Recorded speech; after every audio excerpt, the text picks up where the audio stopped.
something to go for it in love. Okay. All right, story 3. This happened a few months ago, but I still think about it and get chills.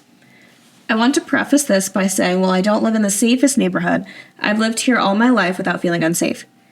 Neighborhoods like mine, which are impoverished and predominantly minority, are often labeled as dangerous, but they foster a sense of community among the residents.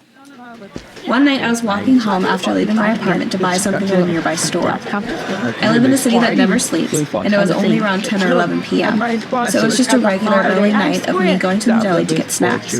There's nothing eerie or weird or dangerous about it.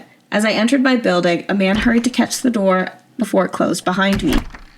It's common for people, including myself, to forget their keys or need to use the intercom to enter, so I held the door for him despite not recognizing him and sensing he was intoxicated. My building has 2 sides, and I assumed he lived on the other side since he wasn't a familiar face.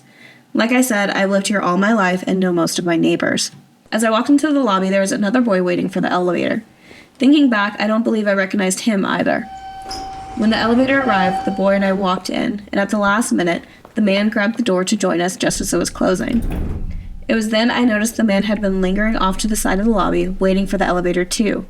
I began feeling uneasy. The man had entered at the last moment, but he was able to see the elevator floor button I pressed. His finger hovered. Canadian. It hovered over. Okay. His finger hovered over the button of the floor I just pressed, as if he was also going to press it, until he noticed it was already pressed. I immediately felt my stomach drop, as I definitely knew he was not someone who lived in my floor. Thankfully, the other boy in the elevator was going to a floor higher than mine. When we reached my floor, the man exited the elevator and held the door open, expecting me to exit after him. I hesitated, slightly staring at him without moving. Something inside me urged me to stay in the elevator. Once he realized I wasn't getting out, he let the door shut, and I immediately heard his footsteps going straight down the stairs to exit the building. I stared at the boy, wondering if I should say something. Worried he would think I was weird for just staying on the elevator, even though he passed my floor. I didn't say anything. We reached his floor, and he silently got off, and I took the elevator back down to my floor. I went to my apartment and locked all the doors. What scares me most about this is that my parents were out of the country, so if that creepy man forced his way into my apartment, I would have been alone.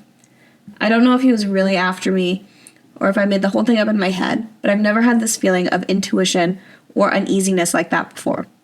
Looking back, I wonder if the boy was a guardian angel. And they said, thank you, everyone, for your kind words. I've asked God to send blessings your way. So, blessings on blessings. Well, first of all, why are you letting anybody in your building? Okay, that's my thought. I live in a big building. There's tons of people that live there. There are people that I recognize for sure.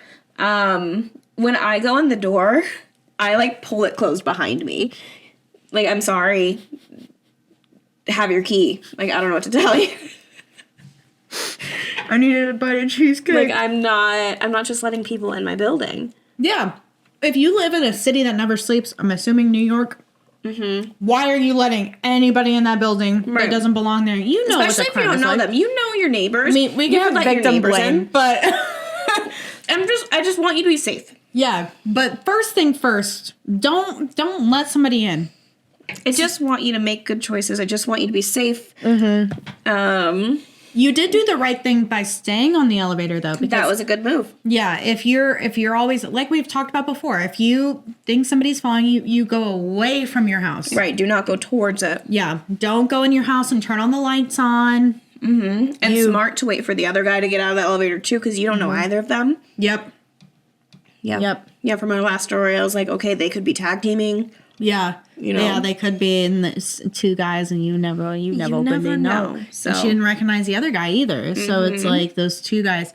But it also could have really just been a drunk guy. And maybe there wasn't footsteps going down the stairs that was heard. Maybe it was drunk footsteps guy going down the hallway, stumbling everywhere, hitting the wall because he can't walk right. Maybe he did have his keys, but they were somewhere where he couldn't find it because he was drunk. Yeah. And I imagine when OP says that they hovered their finger over, like they were about to press it, I imagine being drunk and getting in an elevator and being like, Oh. whoa. Yeah. As someone who's been shit-faced, yeah, I could see that. Yeah. Uh-huh. Yeah. I like to imagine that this is actually the couple from the last story in our hypothetical who are just looking for a throuple. They got in a big argument. Jenna drives away. She goes home. She's pissed. Jared goes to the bar, drinks a little bit. He's stumbling back to their apartment. Walks into the wrong place. Realize that he doesn't have the keys. Or he sees another pretty 18-year-old and he's like, I'm gonna go see if I can get her home to Jenna. Yeah. Jenna doesn't want me anymore. Jenna doesn't want him anymore. I wouldn't blame Jenna for wanting an inconstant man. Is that what it's called? Incompetent? No, inconstant. Inconstant. When you can't get it up. Incontinent? Incontinent. Incontinent? Yeah. No. I wouldn't want to be with an incontinent man if I was Jenna. I don't know how to say that word. Gemma, me, triggered. Yeah. Gemma! Mark. We've all been Gemma. I'm still pissed off at that. For anyone that hasn't seen Severance, don't. Spoiler alert. I'm pissed off. I'm also pissed off, and I don't know if I'll ever watch it ever again.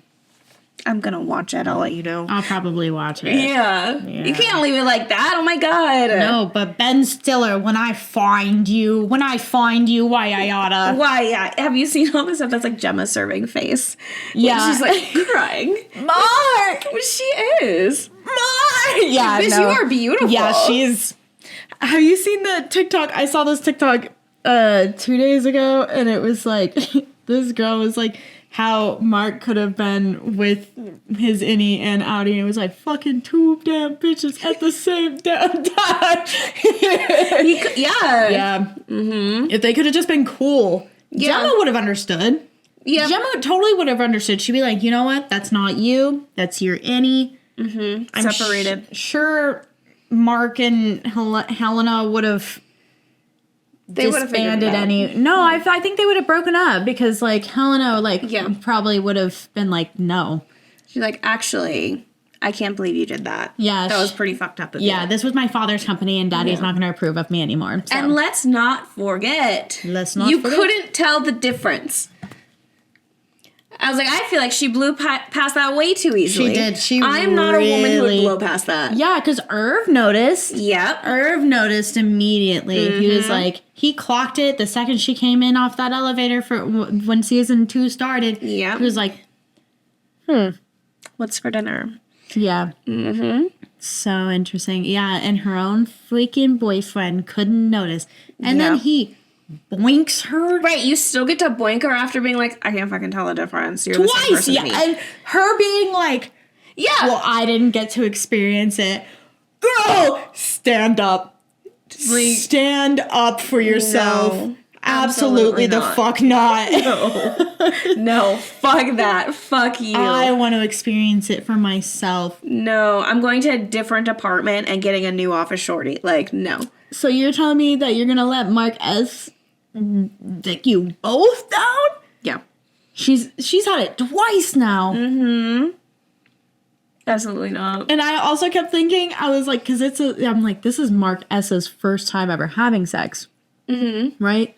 If you think about it. And which also leads you to be like, how do they even know what sex is? Right. How do they even know what romance is? How do they know what any of this is? But them having sex for the first time, I was like, this kind of feels a little like taking advantage of you from Mark, because I'm like, you've already seen her naked, right? And you've already hooked up with her, and now you're doing it again, and she's never experienced this, but you've already had practice with her, unknowing, same body. Yeah, just weird. It is weird.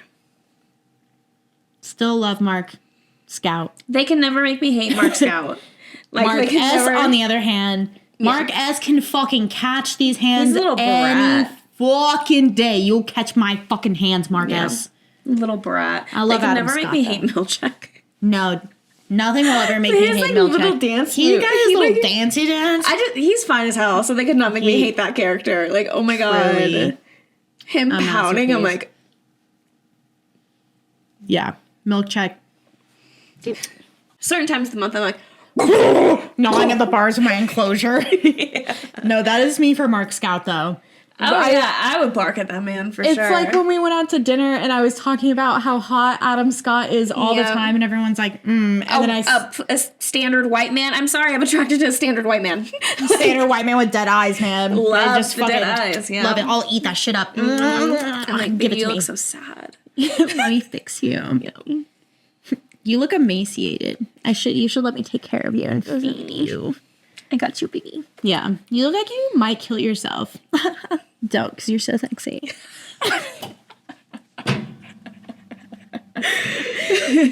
The Victorian child look is really popping off.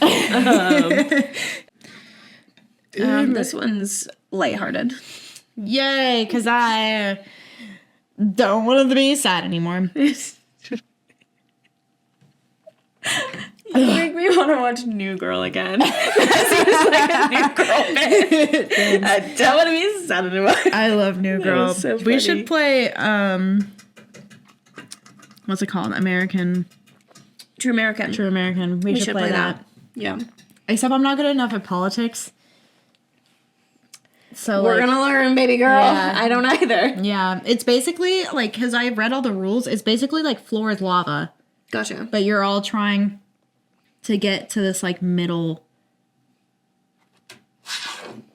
plot. The castle of beer. Yeah. And then whoever gets there has to, like, pass out drinks. Gotcha. Yeah. And I guess you could do it not until there's no more beer. Yeah. Cool. Yeah. I want to do it. That sounds fun. We should do, like, a True American party. We should with, do like, a bunch of people. What are you doing for the 4th of July? We could. I have enough space here. Yep. So We'll be be super True fun. Americans. Hurrah! Yeah, the good America, not the America that they're shoving down our throats with propaganda. If America was just us, it'd be so much nicer. America would be fucking awesome. To our one follower that listens to us and comments and gives us a lot of feedback, would you like America better?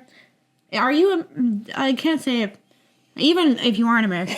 Yeah. Would you like America better if it was just me and Jasmine? Have we got a deal for you? Soon I will be 35, which means I could be president. I don't know how old a VP's gotta be.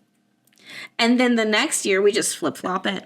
And then the year after that we flip-flop it. That's again. what Donald Trump's trying to do right now with It's JD Vance. exactly what he's trying to do. Wouldn't it be so much better if we did it? Straight jacket. I used to sit and watch cake as a kid. Eat cake and watch Say Yes to the Dress as a kid. Same. Mm-hmm. Or So nice. I have very specific memories very often of me sitting and eating the little cinnamon waffles that came in the like 4 Yum. the quadrant cinnamon waffles. Yeah. Just dry in front of the TV watching Say Yes to the Dress. I would eat those dry too because I don't like cereal and milk is never something that I'm going to want. I need them to be separate because it gets soggy. Yeah. I can only eat cereal and milk if it's like immediate. Mm-hmm. I can do like cereal and a cup of milk on the side. That's fair. But you like...